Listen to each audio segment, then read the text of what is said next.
Sauce Gang, and welcome back to the channel. Hot Sauce Beats here with another dope oversimplified reaction. That's right, because we are taking a journey down memory lane, and today we're gonna learn about the Napoleonic Wars, Oversimplified Part 1.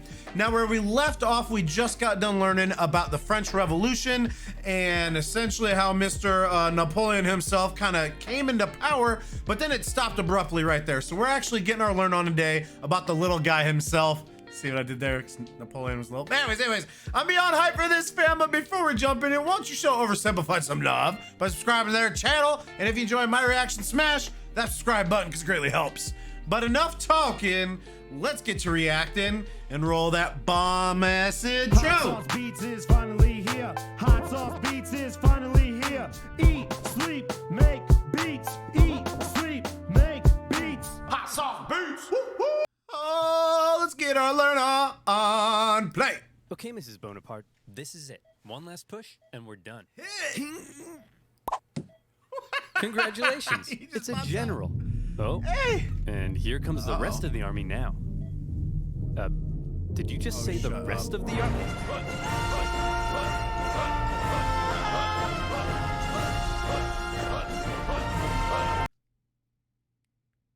That is so suspicious. What is this?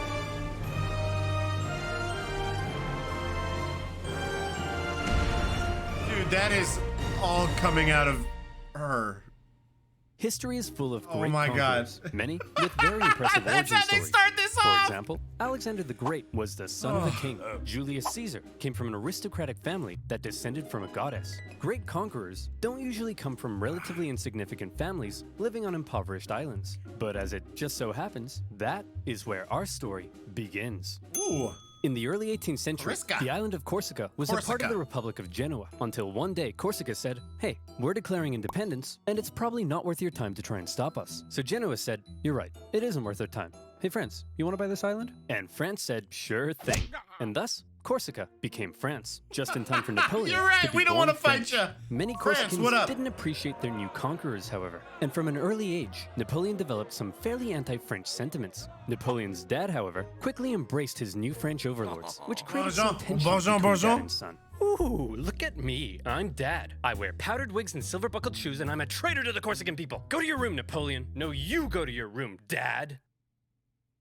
Okay. On the other hand, Napoleon adored his mother, who was definitely the disciplinarian of the family. And even though she would punish Napoleon severely, he kind of respected that. But Napoleon's parents job, wanted the Mom. best for their family. And since they were of very minor nobility, they were able to have Napoleon sent off to the shining lights and rat-infested sewage puddles of the big city. Napoleon went to military great school in times. France. Okay, Napoleon, why don't you introduce yourself to your new classmates? Well, I'm Napoleon, and I hate all of you. Your farts smell like cheese, you can't pronounce the letter R, all you do is go on strike, and you call eggs oofs like a bunch of big dumb idiot dingleberries. Okay. He gets all the friends. All the Thanks, friends. Napoleon. I hope you Best like being friends for bullied. life. And bullied. He was. They picked on him for his Corsican accent, his family's lack of wealth, and it probably didn't help that he also had a bit of a chip on his shoulder, but he could hold his own, and on an average day, might be found dishing out ratatouille sandwiches for breakfast. He spent much of his time alone, Who doesn't love a good old ratatouille sandwich? Am I right or am I right, chat? and he loved reading about Caesar's the great cookie conquerors of recipes. history. He learned about Julius Caesar, and he wondered if one day he too might have a pizza franchise named after him. He excelled at math and geography, and when he graduated at the age of 16, he was made second lieutenant in an artillery regiment. Now, Wow. second lieutenant might sound pretty sweet to a screw-up like you, but Napoleon had a little something called ambition. Stonks of it. And he wasn't content being just some junior officer. He wanted to rise the ranks. Unfortunately for him, that would be a little difficult. Well, Napoleon, I've reviewed your application. It's clear you're very skilled and would be a perfect fit for the promotion.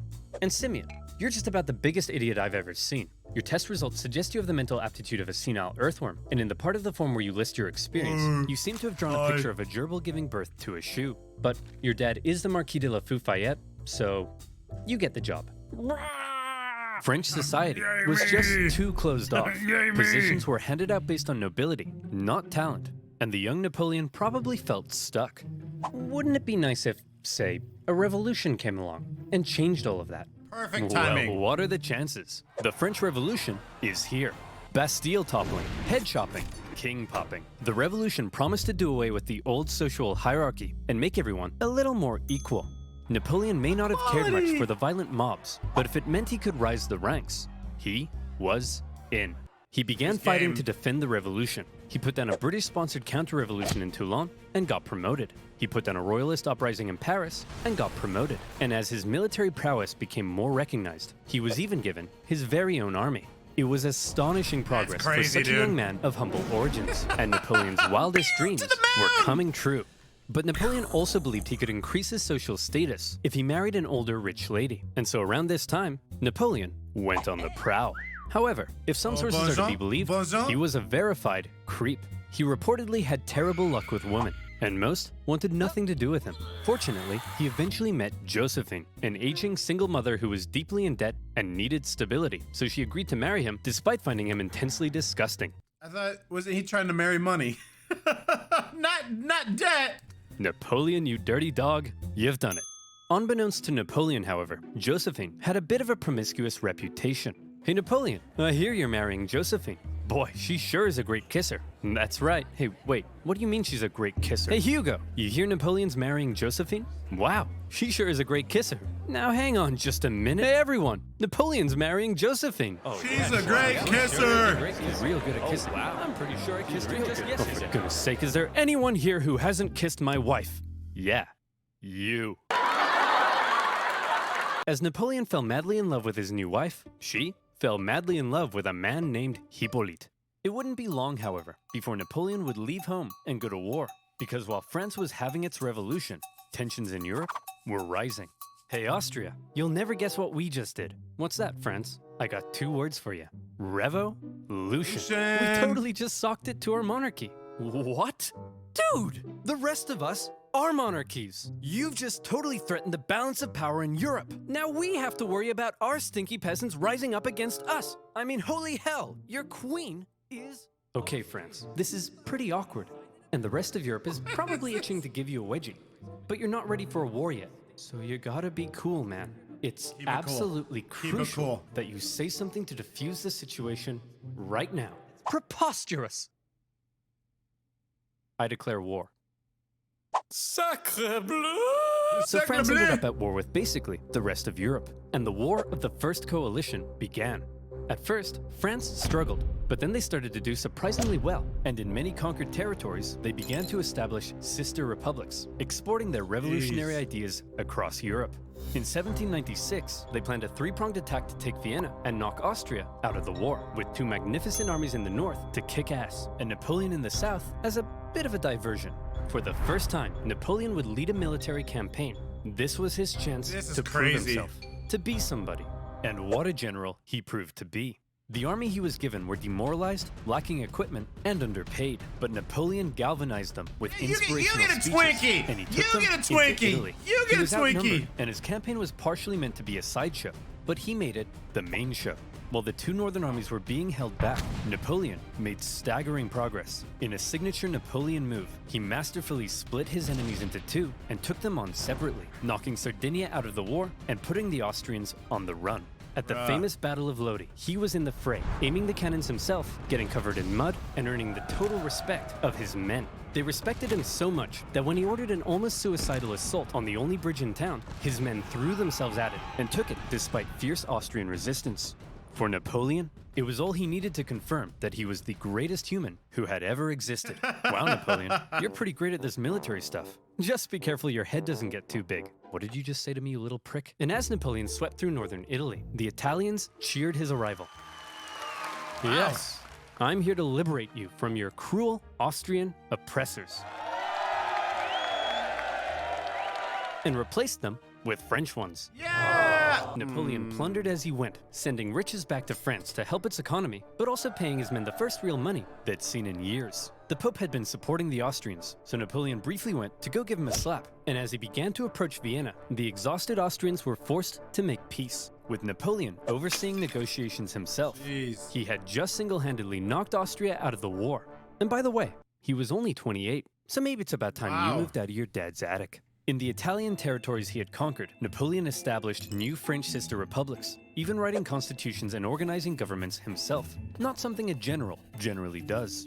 When he got back to France, he was hailed as a hero, and the extremely unpopular government were concerned he might get some power-hungry ideas, so they agreed he should go far away from France to Egypt, where he could maybe undermine British access to India.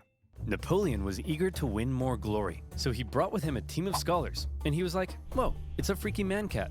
Whoa, it's a big stick. Whoa, it's an ugly horse. Whoa, it's a stumpy little manlet. Hey, I'm actually average height for the time.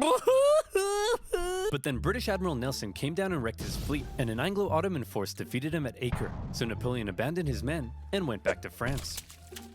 His campaign in Egypt hadn't gone quite as planned, but one thing you should know about Napoleon was that he was a skilled propagandist. He published his own newspapers that sometimes exaggerated his achievements, and even commissioned paintings Makes Egypt that cry generally for made its him look mummy. cool. So when he returned to Paris, he was yet again hailed as a hero, and he began to get some power-hungry ideas. First, however, he had a bit of a problem to deal with.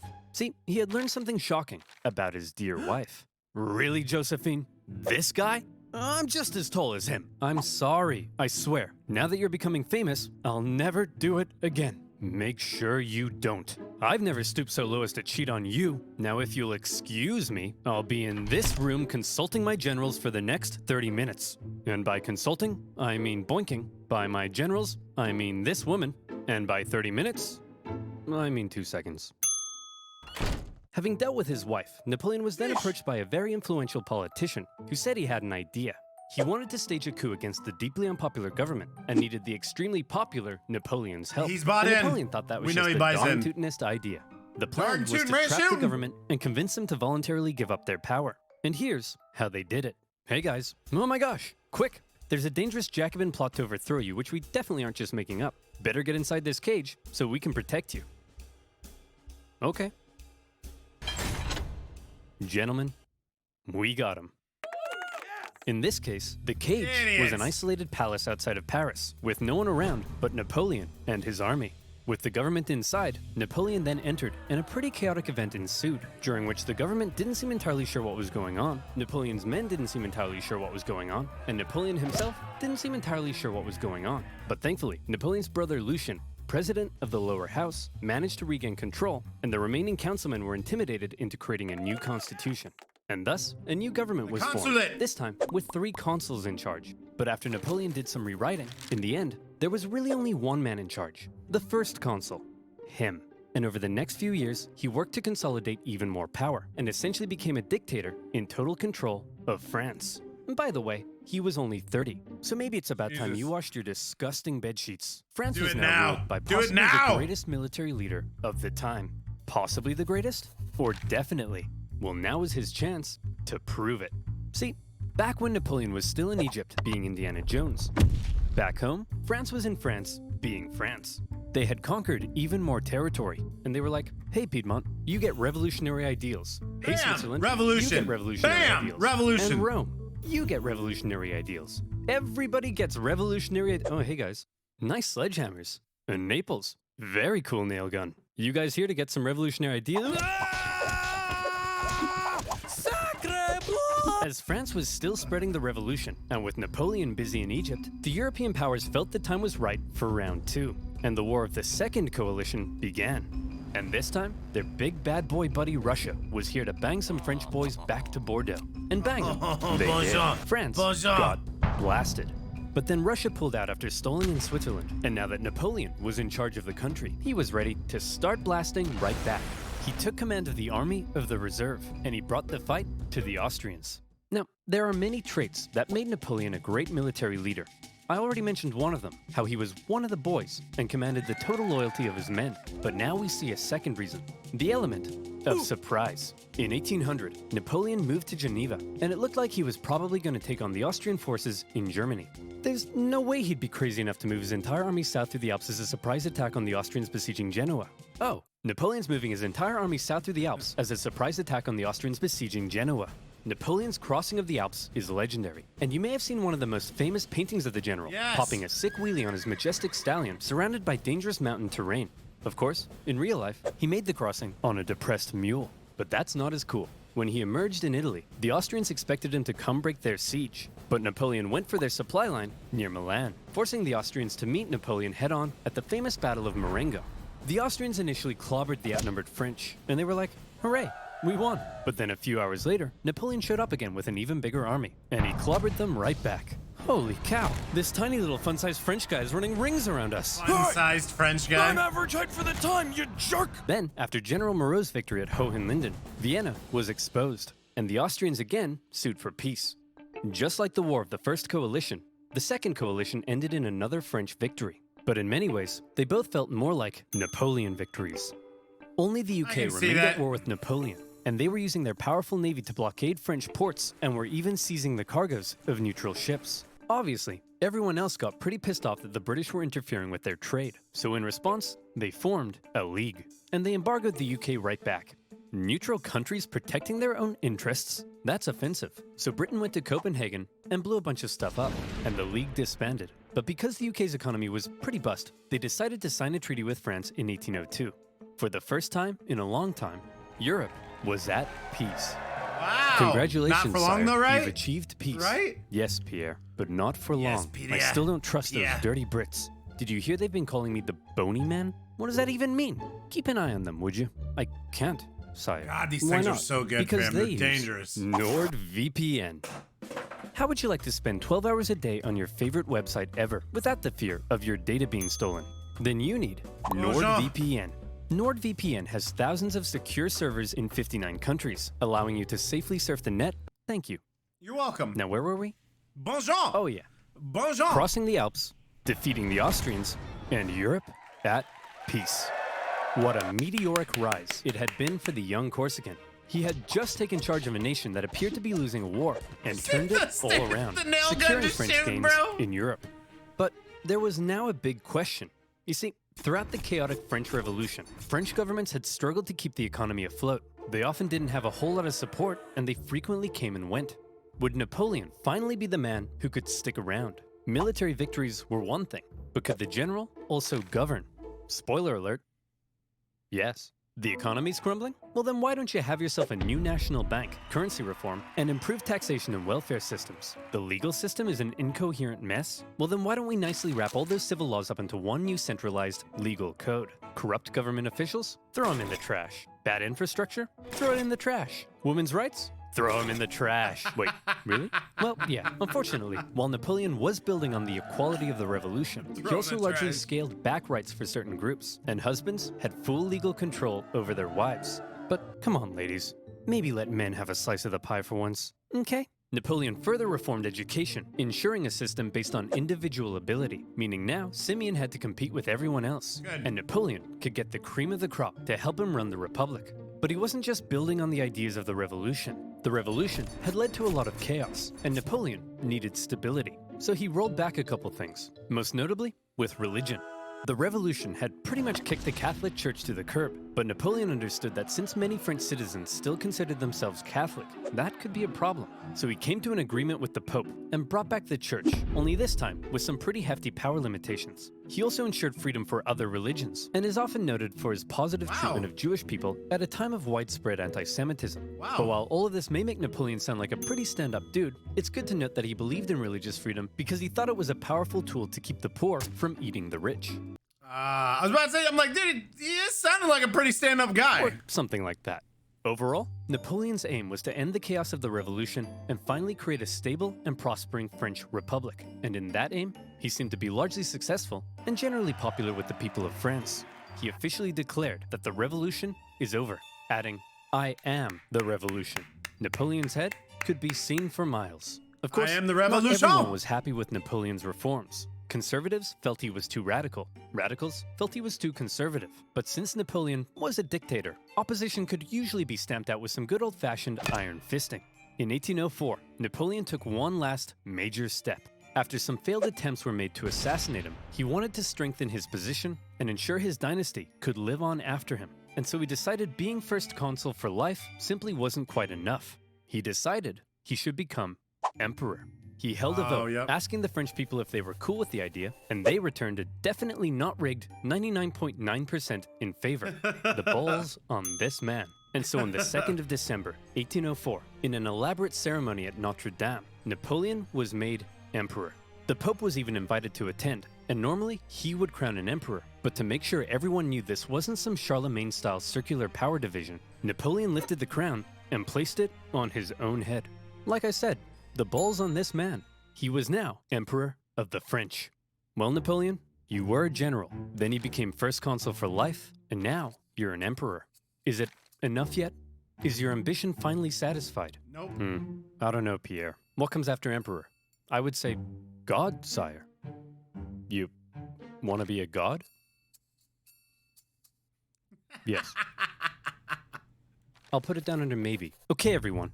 What the hell is going on? This Corsican guy showed up out of nowhere, and he's kicking our ass. He's exporting the ideas of the French Revolution wherever he goes, and he just declared himself King of Italy and Emperor. He can't do that. I'm the Emperor. Oh, hey, fellow monarchs. I see you're having a monarch party. My invite must have got lost in the mail. I'll just set up a spot right here. Wow. You don't belong here, Napoleon. We're coming to take you down. I'd like to see you try. Whoa, I'm so scared I just pooed my pants. Hey, everyone, I just pooed my pants.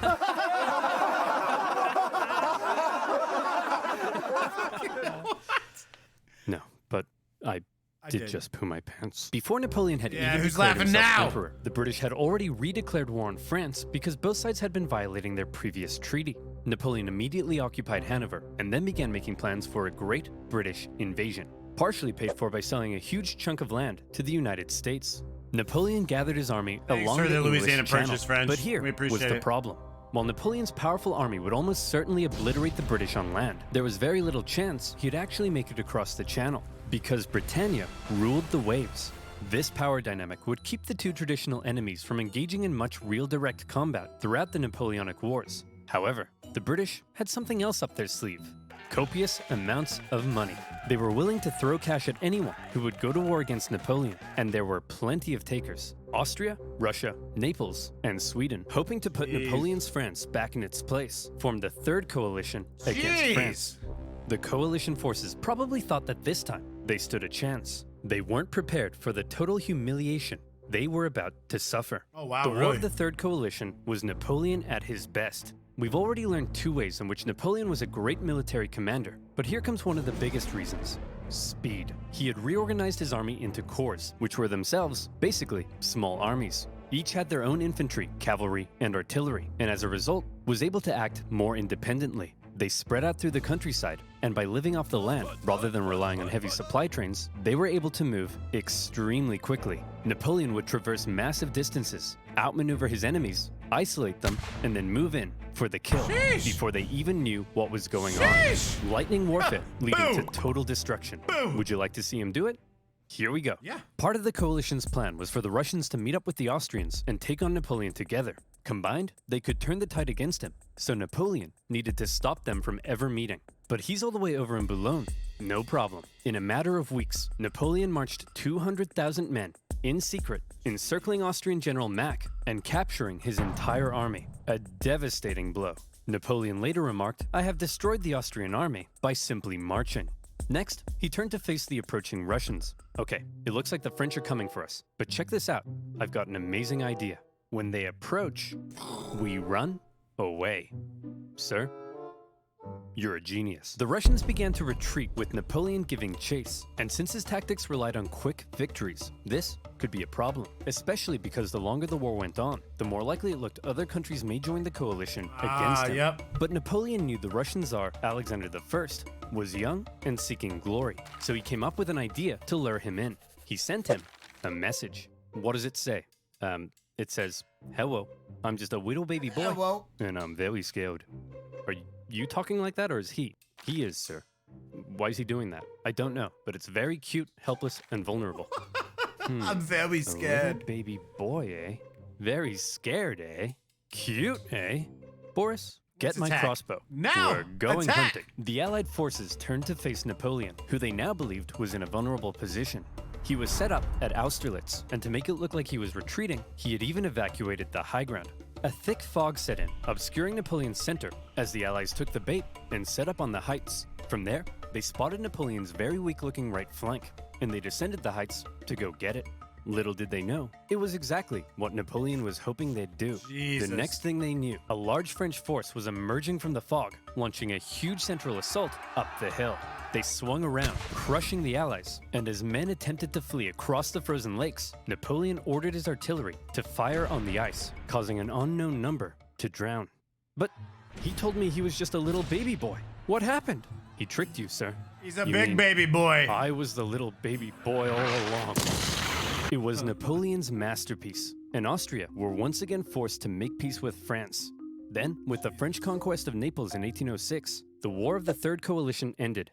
Yet another Napoleon victory. Wow, bro. This was the third time Napoleon had to give Austrian Emperor Francis a good spanking. And so, with the peace treaty in 1805, Napoleon was determined to punish him. He was forced to give up territory, hand over significant compensation, and promised never to fight Napoleon again. For now, Russia, Sweden, and the UK remained at war with France, but none were able to offer much of a threat. And so, Napoleon got to work strengthening his grip over Europe. He gave out rule of captured territories to his family and friends, and most notably, he established a new confederation in Germany, with himself as its protector. Seeing his influence in Germany being wiped away, Jesus, Emperor dude. Francis acknowledged reality and officially dissolved the Holy Roman Empire, an entity that had existed for over 1,000 years. Wow. But it wasn't all good news for Napoleon. Wow, For one bro. thing, Spain had earlier I allied guess with I didn't realize that Napoleon essentially ended the Roman Empire. I didn't realize France in that. 1804 because the British just couldn't help themselves from blowing up Spanish ships, and Napoleon hoped a combined French-Spanish fleet would eventually be able to invade England. Unfortunately, he received word that British Admiral Nelson had engaged his fleet at Trafalgar. Normally, naval battles looked like this, but in this case, Nelson did this. Was it because he was an idiot? No, it's because he was a genius. He successfully punched through the Franco-Spanish line and unleashed hell. His victory ensured British control of the sea, and his death during the battle made him a legend. Napoleon's hopes for a future British invasion were gone. But not just that. Napoleon was also hoping to secure peace on the continent, but that wasn't looking likely because the Prussian king was under pressure from his wife. Frederick, he's established a confederation in our turf, and he told us he'd give us Hanover, but then offered it to the British. You have to declare war on him. What is it with you and war? What is it with you and being a cupcake? Go to war! Oh, you don't want to be a October cupcake. 1806, Prussia, with its famed military tradition, joined the coalition and declared war, beginning the War of the Fourth Coalition. Oh my God. Unfortunately, Prussian King Frederick William III wasn't the smartest tool in the shed. Look at him over there, being all French. Makes me sick. Boys, we'll get him this time. But here's the thing. Fourth time's This a charm. time, we have to stick together. Do not under any circumstances face Napoleon by yourself. You all saw what happened to Austria. Hey, where'd Fred go? Hey, you jerk. Think you're some kind of big shot? Huh? Want to tangle with Fred? You don't got the cojones. We're screwed. Without consulting its allies, Prussia had gone ahead and sent Napoleon an ultimatum, demanding he move all his forces out of Germany. Now, some of you watching this video probably can't even wipe your own bum yet, but even you know you don't just send Napoleon an ultimatum. Obviously, Napoleon went in for the kill. Prussia's army was quite outdated, so when they met Napoleon at the twin battles of Jena and Auerstedt, it wasn't even close. Even Marshal Davout's heavily outnumbered corps at Auerstedt sent the Prussians running, and Napoleon carried out a ruthless pursuit of his fleeing enemy, taking Berlin and within a single month decimating the Prussian forces. Wow. Frederick William and the remnants of his army moved to the east. At this point, Napoleon's forces were pretty tired. Winter had come, and conditions were miserable. He anticipated both sides would settle into winter quarters, but Russia decided to try their hand at an unexpected winter attack. A series of brutal battles followed that took a heavy toll on both sides, including the vicious Battle of Eylau, fought in blizzard conditions. Men froze to death, and many deserted. The Russian artillery tore the French to shreds, and Napoleon himself was momentarily under risk of being captured. In the end, the French army was saved thanks to a legendary cavalry charge by Napoleon's flamboyant cavalry commander, Murat. After the horror inflicted on both sides, they decided it might be a good idea not to do any more fighting until after winter. Then, after winter came, and the fighting continued. The Russians were pushed We back, to baby! Friedland, where We Russian back! General Bennigsen made a bit of a blunder by positioning himself with the Aller River to his back. The French artillery were able to pin the Russians between the river and their concentrated gunfire, a major element in Napoleon's fighting style, and many Russians drowned as they tried to escape. War of the Fourth Coalition. Victory Napoleon. Wow, dude. Let's go! Come on, fam! Dude. So again, I'm learning so much with these videos because there's so much I've forgotten. And I mean, everyone knows about Emperor Napoleon and having a Napoleon complex, but I just didn't realize he was so dominant. The dude, I mean, honestly, for the French people, sounds like and I don't know a lot about him again, so he just sounds like for the French people, he was a great leader. He, you know, got their economy back under control, essentially gave them religious freedoms and treated everyone equally. It wasn't really, you know, nobility and stuff like that. And it sounded like he was wanting peace, but he wanted to run everything. He wanted all the countries, and then you could have peace. But this was awesome, fam. I'm beyond hype for part 2. Is there like 10 more War of the Coalitions? But I had a blast. Make sure you show Oversimplified some love by subscribing to their channel. And if you enjoy my reaction, please help support the channel by smashing that subscribe and like button. It's absolutely free, and it greatly helps out the channel. Enjoy the rest of your day, and remember, it's Eat, Sleep, and Make Beats, and as usual, we kind of want to know it. That's all I got. Boom, I'm out. Gonna but love for the sauce gang. I love you guys. Peace out. Woo woo.